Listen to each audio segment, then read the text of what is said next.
Ma'asyiral muslimat yang dimuliakan Allah Azza wa Jal, salat fajar sendiri adalah salat yang sangat istimewa dalam Islam, dan banyak sekali keutamaan kalau kita membahas tentang keutamaan salat fajar. Salah satunya Nabi SAW mengatakan, man shallal baradaini dakhalal jannah. Siapa yang menjaga salat al-baradaini, maksudnya salat asar dan subuh, dakhalal jannah, maka Allah Subhanahu wa taala janjikan orang ini akan dimasukkan ke dalam surga. Bahkan lebih daripada itu, keutamaan di dunia juga luar biasa. Kata Nabi SAW, man shallal fajra fahuwa fi dhimmatillah.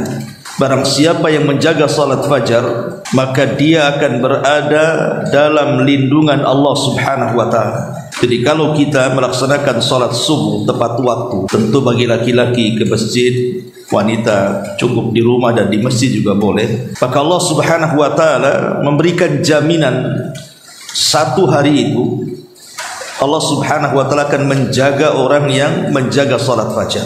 Artinya sepanjang hari mulai daripada subuh sampai terbenam matahari, maka tidak ada yang memadaratkan dia, orang-orang yang menyakitinya. Entah orang yang hasad ketika hasad, orang yang dengki ketika dengki, orang yang hendak menyakiti ketika menyakiti, dan begitu seterusnya, karena dia berada dalam penjagaan Allah Subhanahu wa taala. Bahkan Nabi SAW mengatakan, yata'aqabuna fikumul malaika, malaikatul laili wa malaikatun nahar, wa yajtami'una fi salatil fajri wa salatil asr. Allah Subhanahu wa taala mempergantikan silih berganti para malaikat-malaikatnya untuk mencatat amalan kebaikan hambanya. Ada malaikat malam yang mencatat kebaikan di malam hari, ada malaikat siang yang mencatat kebaikan di siang hari, dan dua malaikat ini berjumpa di dua salat, salat asar dan salat fajar. Tapi anehnya, keutamaan yang sangat besar sekali, banyak orang-orang yang tidak tertarik dengan keutamaan. Makanya Nabi SAW sampai mengatakan, afqalus salati 'alal munafiqin salatul isya'i wa salatul fajr. Salat yang paling berat dilakukan orang munafik itu adalah salat isya dan salat fajar. Walau ya'lamuna ma fihima la atauhuma walau habwan.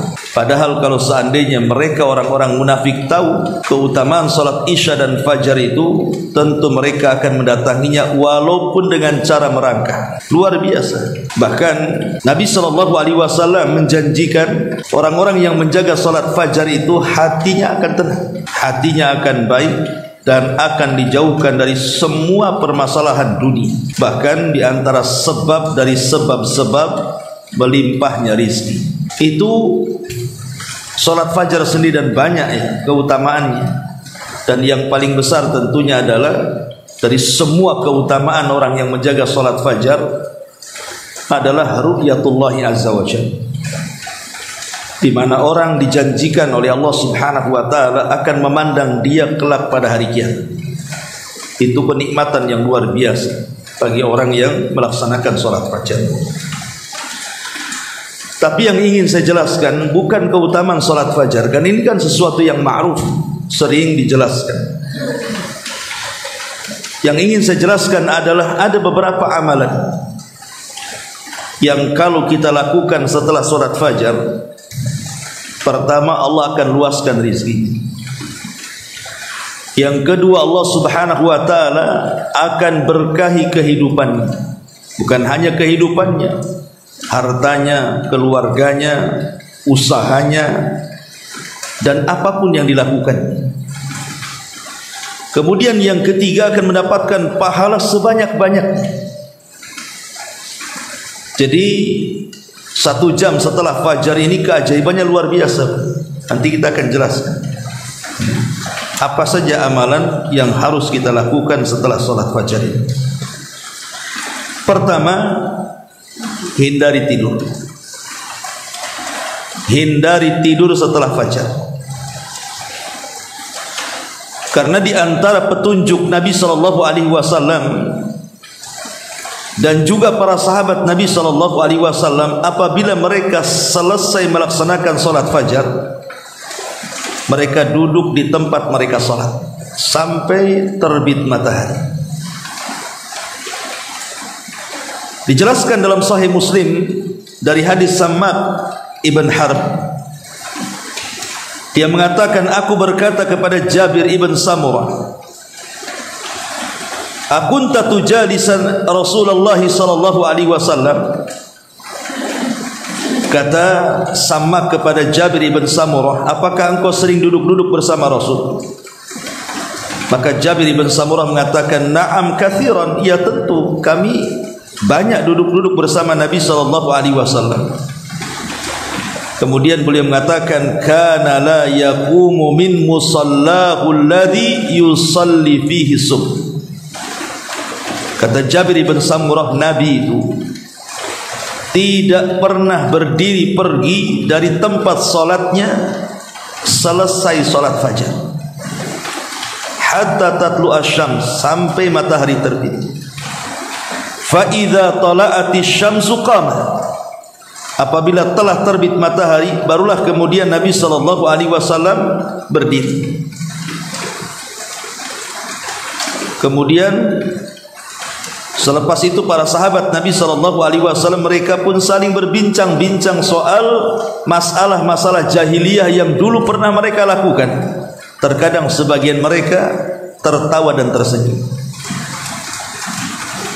Artinya bahwa tidak tidur setelah solat fajar dan tidak beranjak dari tempat solatnya itu kebiasaan Nabi.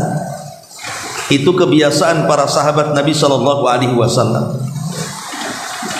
Bahkan Nabi SAW secara khusus mendoakan waktu ini. Apa kata Nabi SAW? Allahumma barik li ummati fi bukuriha. Ya Allah, berkahi umatku di waktu paginya. Bayangkan sampai ada doa khusus, Rasul memberkahi di waktu pagi. Artinya di sini orang-orang yang mereka tidur setelah subuh berarti tidak terkena doa Nabi di sini. Dan orang-orang yang terbangun setelah sholat subuh kemudian tidak beranjak dari tempatnya, berarti dia terkena hadis ini. Dia akan mendapatkan banyak berkah dalam hidupnya. Makanya wajar kalau Nabi SAW sering saya jelaskan, kalau mengutus pasukan perang tidak pernah mengutus kecuali setelah fajar. Karena di situ adalah waktu berkah, waktu yang sangat berkah sekali. Adapun hukum tidur setelah fajar itu sendiri menjadi khilaf ulama. Ada yang mengatakan makruh, ada yang mengatakan ya tidak ada masalah, tapi afdolnya tidak tidur. Tetapi kata Imam Ibnul Qayyim rahimahullahu ta'ala dalam kitabnya Zadul Ma'ad, dia mengatakan naumus subhi yamna'ur rizqa li'anna dhalika waqta tutlabu fihi al-khaliqatu arzakiha wa huwa waqtu qismatil arzak. Tidur setelah subuh, kata Imam Ibnul Qayyim rahimahullahu ta'ala, itu bisa mencegah rizki. Karena di waktu itu Allah subhanahu wa ta'ala sedang membagi-bagikan rizkinya kepada hambanya. Dan senada dengan yang dikatakan Al-Hafidh Ibnu Hajar rahimahullahu ta'ala dalam kitabnya Fathul Bari, wa qad warada anna rizqa yuqassamu ba'da salati subhi wa annal a'mal turfa akhirun nahari. Dan telah datang riwayat bahwa rizki itu Allah bagi setelah sholat subuh, dan amal itu akan diangkat di akhir siang, waktunya di waktu asar. Maka kalau kita melihat ya, jangan cerita ajaran Islam. Saya pernah mengajar di Singapura. Saya lihat orang-orang sana ya, itu pagi-pagi buta itu sudah bangun.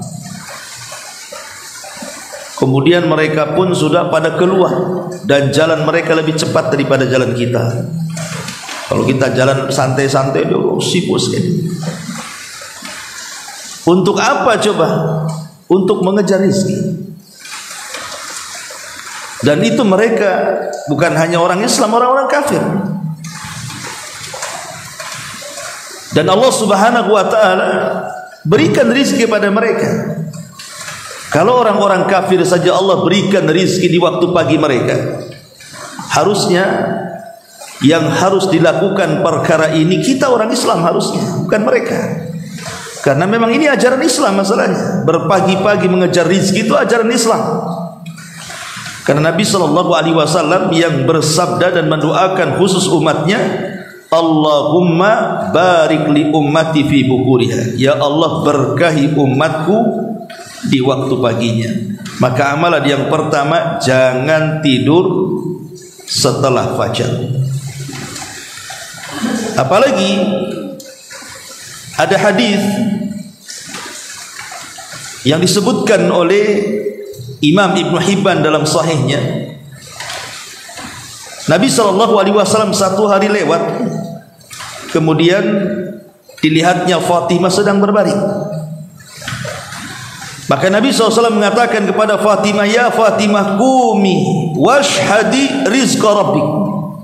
Wahai Fatimah, jangan malas, bangun, kejar rizki Rabbmu. Wala takuni minal ghafilin, dan janganlah engkau termasuk hamba-hamba Allah yang lalai. Fa innallaha yuqassimu arzaqan nas ma baina tulu'il fajri ila tulu'i syamsi. Karena Allah Subhanahu wa ta'ala sedang membagi-bagi rizkinya mulai dari terbit fajar sampai tenggelam matahari. Hadis ini dikeluarkan Al-Imam Baihaqi. Lihat, dalam riwayat Rasul mengatakan bakirul ghadaw ay as-sabah fi talabir rizqi fa innal al-ghudwa barakatun wa najahun. Kata Nabi SAW, berpagi-pagilah kalian mengejar rizki, karena berpagi-pagi mengejar rizki itu adalah keberkahan dan keselamatan. Lihat bagaimana Nabi SAW mengajarkan kepada umatnya untuk tidak malas maksudnya.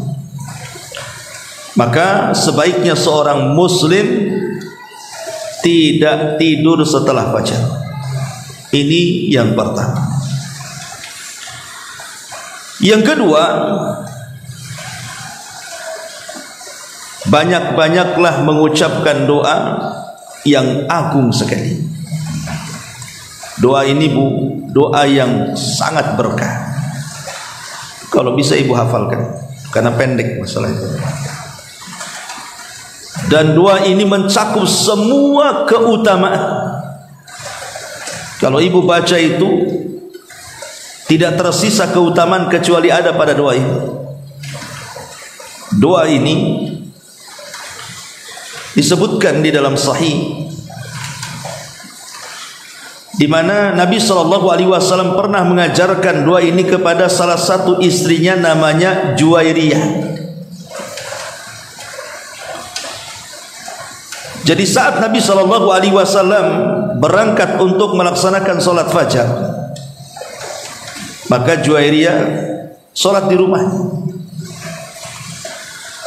Kemudian kebiasaan Rasul tidak pulang setelah solat fajar sampai waktu duha, sampai terbit matahari dan meninggi. Maka setelah itu Rasul SAW pulang dan menemui salah satu istrinya Juwairiyah ini. Kemudian kata Nabi SAW, ya Juwairiyah, engkau tidak beranjak dari tempat solatmu? Pamannya ibu di rumah, ada musola khusus, ataupun tidak ada musola khusus, mungkin ada sejadah yang biasa dibentangkan kalau solat, jadi situ udah pindah-pindah gitu maksudnya. Ibu solat subuh di situ, kemudian tidak beranjak dari atas sajadah itu. Entah baca Quran, entah berzikir, entah apalah istilahnya dari ketaatan kepada Allah Subhanahu wa ta'ala sampai waktu duha, terbit matahari meninggi satu tombak, awal waktu duha.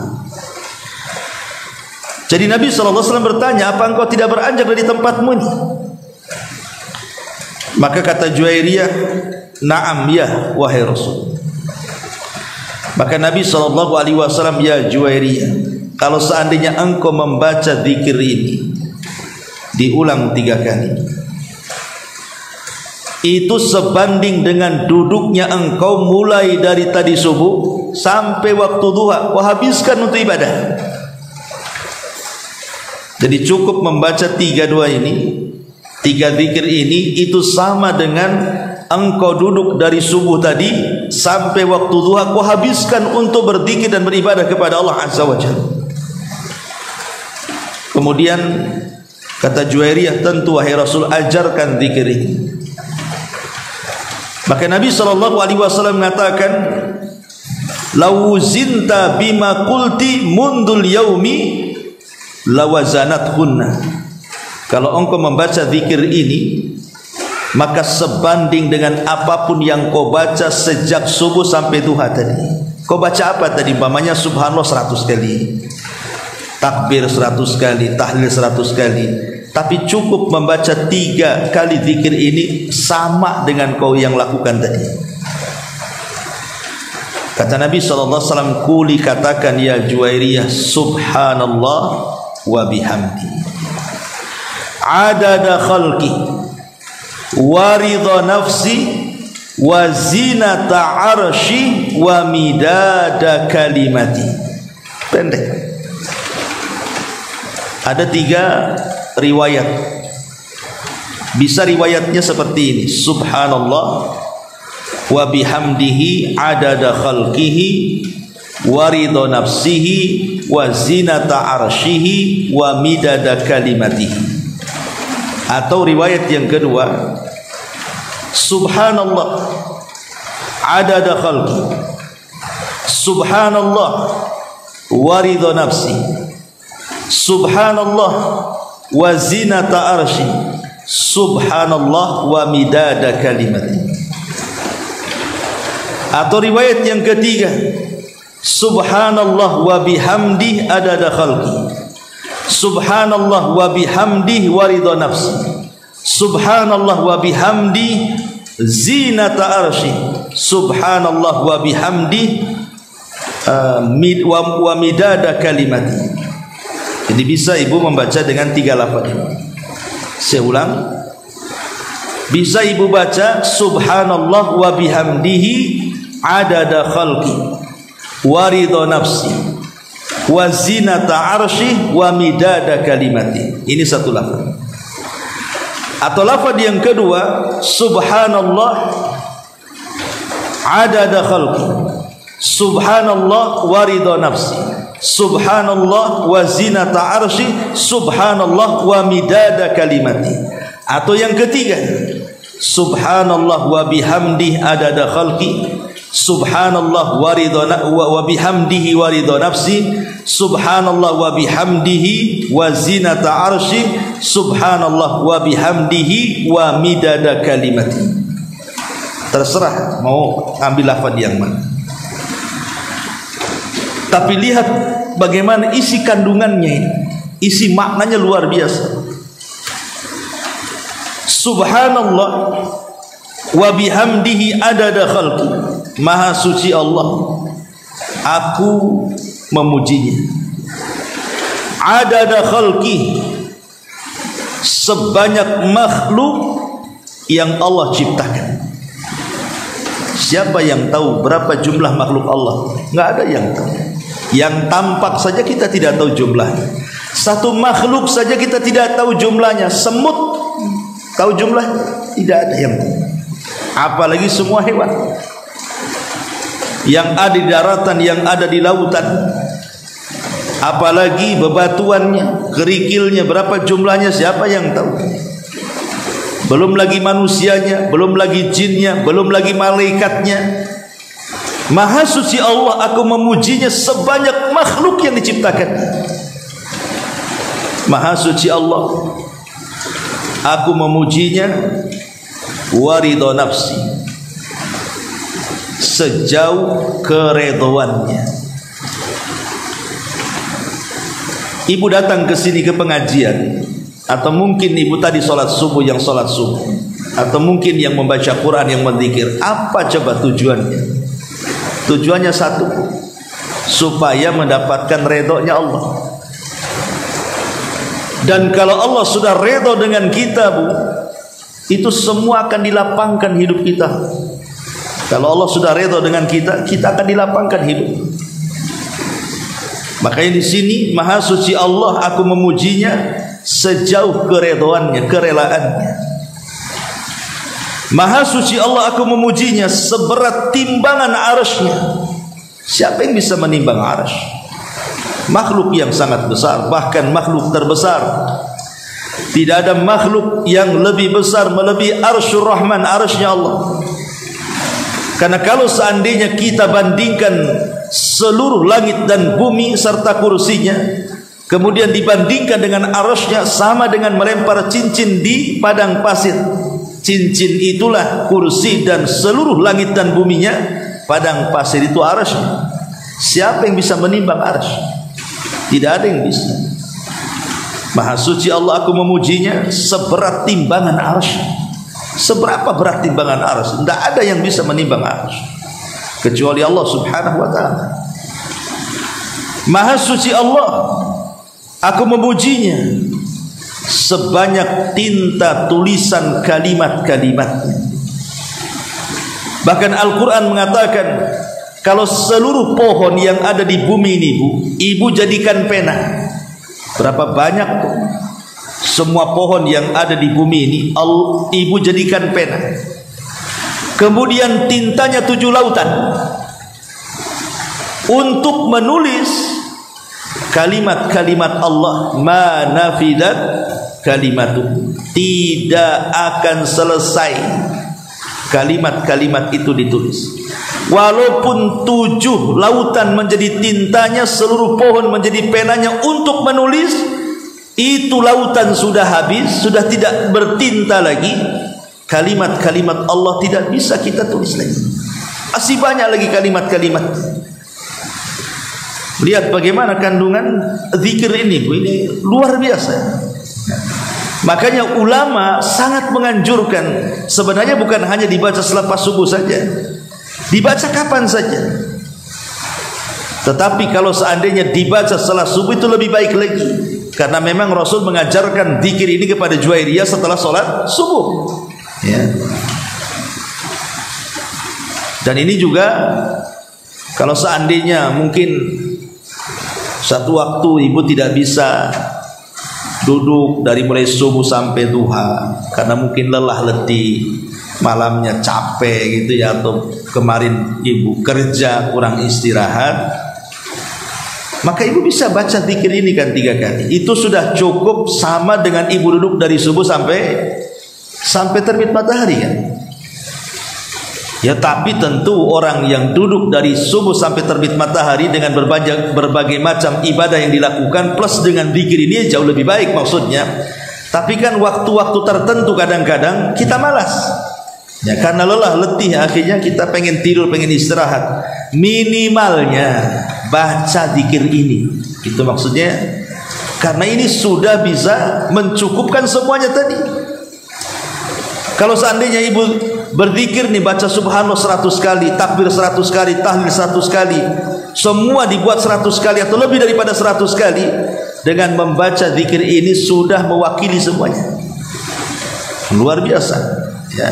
Dan zikir ini mudah dihafal. Subhanallah wa bihamdihi adada khalqi wa ridha nafsi wa zinata arsy wa midada kalimati. Kan pendek kan ya, masa enggak hafal? Kalau uang aja hafal, zikir masa tak hafal, ya. Jadi ini yang kedua, jangan tinggalkan zikir ini. Tentu ini selain zikir daripada pagi dan petang kan gitu. Karena zikir ini ibu akan meraup pahala sebanyak-banyaknya. Bayangkan, sebanyak makhluk yang diciptakannya, sebanyak keridhoannya, seberat arasy-Nya, sebanyak kalimat-kalimat yang dituliskan. Berapa tuh pahala yang akan didapat coba? Ya. Ini yang kedua, jangan pernah tinggalkan zikir ini. Yang ketiga, amalan di waktu selepas subuh itu adalah jangan pernah meninggalkan sholat syuruk. Yang sering saya jelaskan, sholat syuruk itu sholat 2 rakaat selepas matahari terbit meninggi 1 tombak. Karena kita tidak boleh sholat ketika terbit matahari, karena orang-orang para penyembah matahari sedang menyembah matahari. Kita jangan sampai dengan mereka, jangan sampai sama dengan mereka, maka biarkanlah meninggi dulu sedikit, baru kemudian kita sholat 2 rakaat. Kata Nabi SAW, barang siapa yang sholat subuh dia tidak beranjak dari tempatnya, dia habiskan dengan ibadah, zikir, baca Quran atau apalah ibadah. Kemudian setelah syuruk ibu melaksanakan 2 rakaat syuruk, apa kata Rasul? Pahalanya sama dengan haji dan umrah secara sempurna. Kalau ibu berangkat haji, berapa biayanya? Berangkat umrah mungkin agak murah, itu pun masih mahal juga. Iya kalau ada waktu, terkadang tidak ada waktu. Iya kalau sehat, terkadang tidak sehat. Iya kalau waktu cuacanya tepat, terkadang tidak pula cuaca itu mendukung. Banyak terkadang terhalang orang untuk haji dan umrah itu, entah dari biaya atau kesehatan. Tapi cukup melaksanakan sholat syuruk, mulai dari subuh kita melaksanakan subuh, kemudian tidak beranjak kita gunakan untuk ibadah. Kemudian setelah matahari terbit meninggi 1 tombak, kita lakukan 2 rakaat syuruk. Kata Rasul, pahalanya ka ajri hajjati wal umrati taman-taman, seperti melakukan ibadah haji dan umrah secara sempurna. Rasul sebut 3 kali dalam riwayat ya. Ini amalan yang ketiga, lakukan selepas subuh. Kemudian amalan yang keempat, bersedekah. Karena setiap pagi dan juga Allah Subhanahu wa taala akan utus 2 malaikat setiap pagi. Allah akan utus 2 malaikat. Dan 2 malaikat ini dua-duanya berdoa. Apa doanya? Ya Allah, berikan balasan kepada orang-orang yang bersedekah dengan berlipat ganda. Kemudian malaikat yang satu, ya Allah, tahan rizkinya bagi orang yang bakhil dan tidak mau sedekah. Lihat bagaimana para malaikat setiap pagi mendoakan kepada orang-orang yang bersedekah.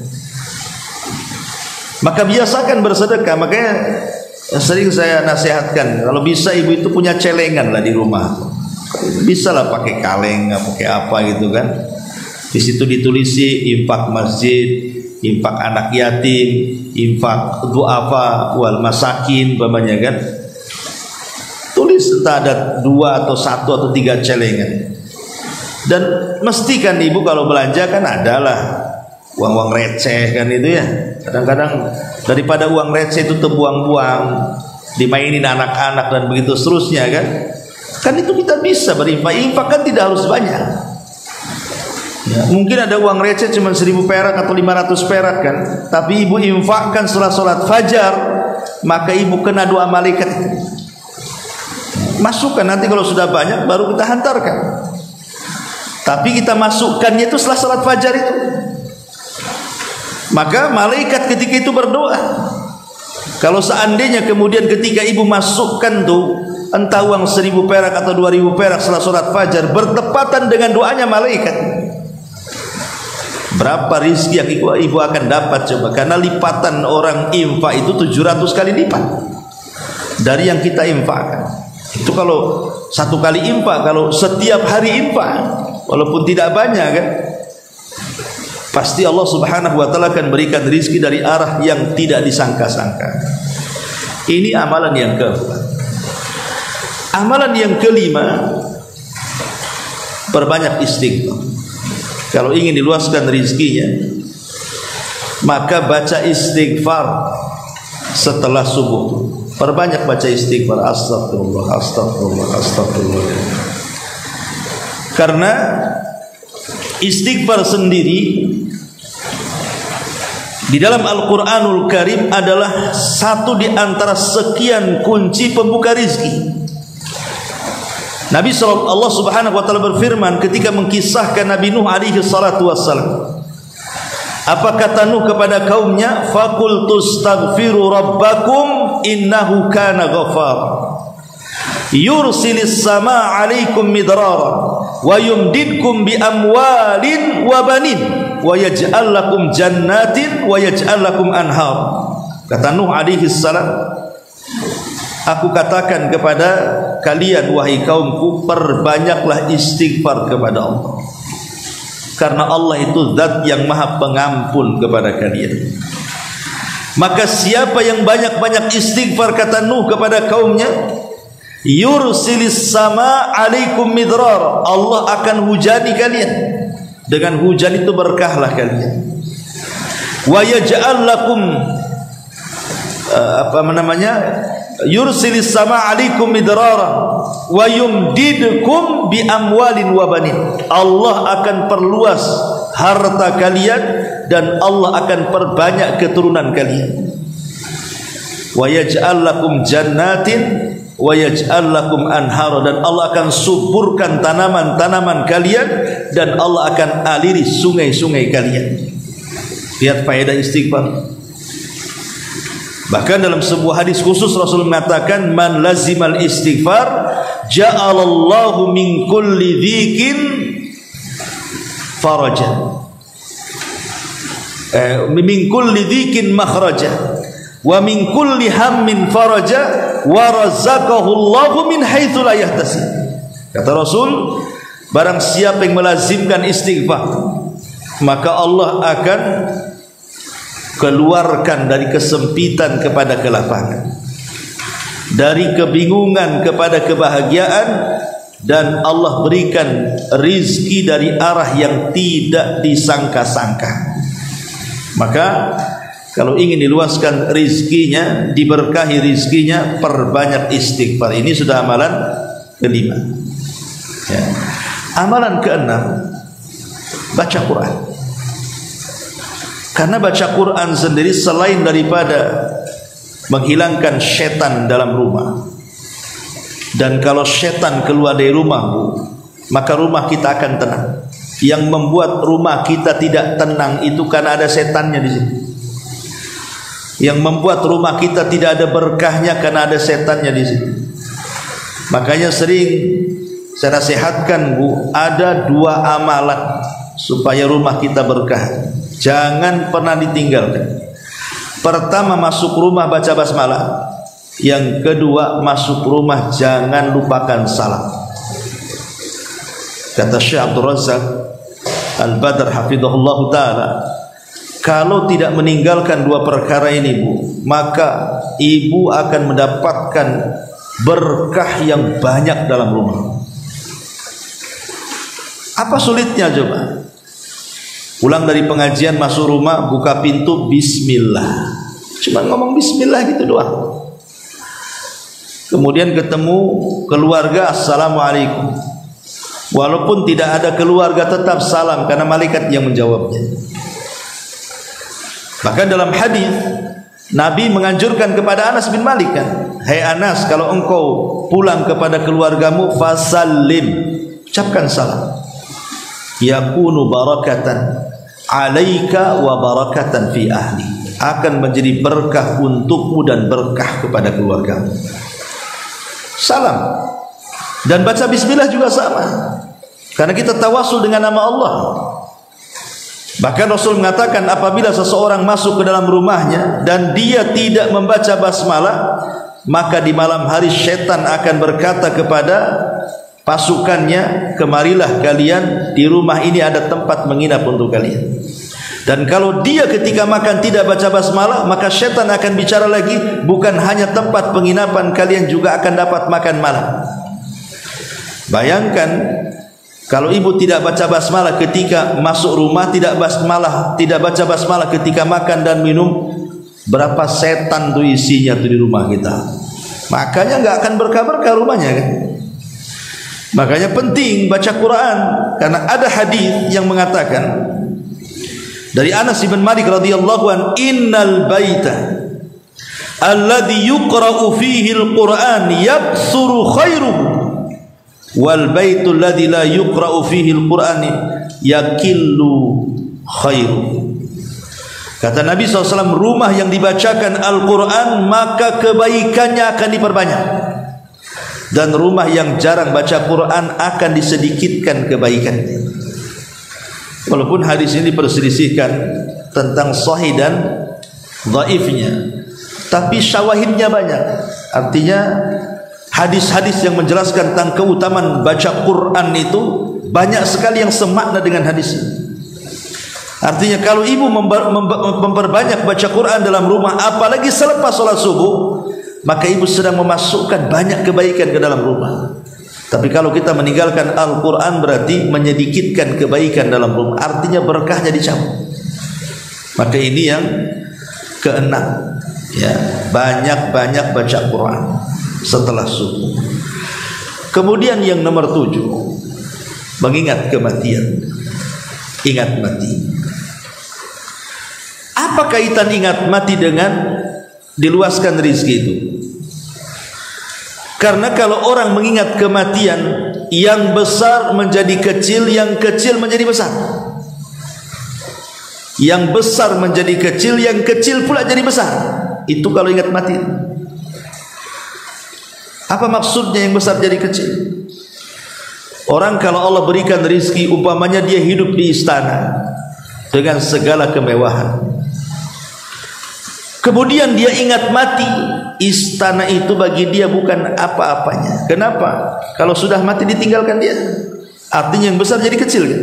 Percuma punya harta banyak kalau kemudian mati toh juga tidak dimasukkan ke dalam kubur. Itu namanya mengecilkan yang besar.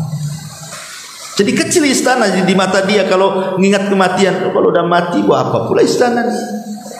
Jadi sekaya apapun orang, kalau sudah ingat mati, pasti kekayaan itu kecil di mata dia, karena dia akan mati.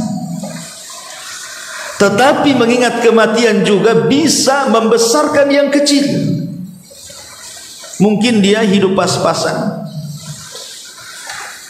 tetapi dia ingat mati. Dia berpikir, kan saya tidak hidup lama, buat apa juga numpuk-numpuk harta? Toh nanti ada gantinya yang lebih besar, maksudnya surga. Akhirnya dia tidak terpikir soal yang besar kan, karena terpikirnya dia akan mati dan dia akan mendapatkan yang lebih besar daripada yang ada di dunia. Ujung-ujungnya akhirnya dia redha dengan pemberian Allah. Ketika redha dengan pemberian Allah, dia pun tenang hidupnya. Makanya Nabi SAW mengatakan, man asbaha aminan fi syirbihi mu'afan fi jasadihi walahu qutu yaumihi faka'annama hizat lahu dunya, kata Rasul. Barang siapa yang bangun di pagi harinya, dia merasa aman, dia dan keluarganya, tidak ada yang sakit, anak-anaknya tidak ada yang nakal, aman, tidak ada masalah, tetangga tidak ada yang ganggu, aman. Mu'afan fi jasadihi, Allah sehatkan badan dia, tidak ada penyakit. Walahu qutu yaumihi, dan adalah yang dimakan untuk hari itu. Faka'annamat hizat lahu dunya, seolah-olah dia sudah menggenggam dunia bihadzafiriha, dengan genggaman tangannya. Karena orang hidup di dunia ini kan cuma ini saja yang ibu rasakan. Kalau ibu dapat 3 perkara ini pasti tenang. Pertama, ibu aman, tidak disakiti suami, tidak disakiti anak-anak, tidak disakiti tetangga. Plong hidupnya kan, tenang hidupnya. Itu yang ibu cari kan. Kemudian yang kedua, sehat badannya. Orang kalau sakit buat apa kaya? Sakit dia. Makan pun pilih-pilih, akhirnya nikmat Allah terkurangi gara-gara sakit. Tapi kalau badan apalagi sudah faktor U ya, sudah di atas 50 60 tuh, itu kalau bangun sehat itu seneng kan, Bu? Sebab kalau sudah faktor U itu bangun sudah sakit pinggang sana pinggang sini itu dah nggak kerasan kita hidup tuh. Ingatnya kalau nggak apotek ya rumah sakit kan gitu. Apalagi ini kan konsultasi dokter. Kemudian ada yang dimakan, nggak pusing dengan kira-kira besok makan apa. Ada yang dimakan walaupun untuk hari itu saja. Ibu sudah menggenggam dunia tuh. Apa yang dicari itulah. Sebab kalau salah satu dari 3 perkara ini hilang lenyap dari diri kita, nggak tenang hidup kita tuh. Oke lah, dia cukup makan, cukup sehatnya, tapi tidak aman hidupnya, disakiti dengan pasangannya, stres hidupnya kan. Oke, pasangan bagus, anak-anak bagus, tidak ada masalah, tapi ibu stroke, apa-apa juga kan begitu. Oke lah, ibu sehat, kemudian aman semuanya, tak ada pula yang dimakan, stres juga kan begitu ya. Tapi kalau 3-tiganya ada, amanlah dunia itu maksudnya.